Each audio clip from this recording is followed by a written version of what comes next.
मी काय म्हणते, मुलांना जर का नूडल्स आवडत असतील ना, तर हे असे मल्टी मिलेट इन्स्टंट नूडल्स आणायला काहीच हरकत नाही.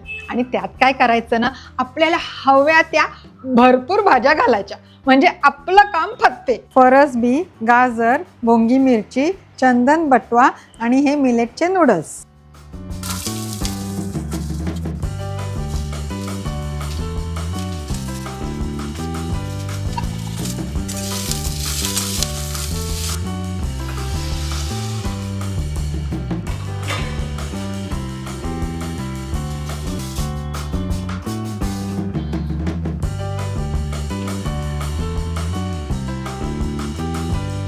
आणि थोडंसं मीठ.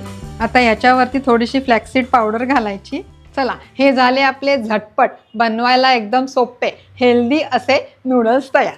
आता हे असे नूडल्स लहान मुलांना काय, मोठ्यांना सुद्धा आवडतील. त्या फूड फार्मरनी पण हे रेकमेंड केलेलं आहे.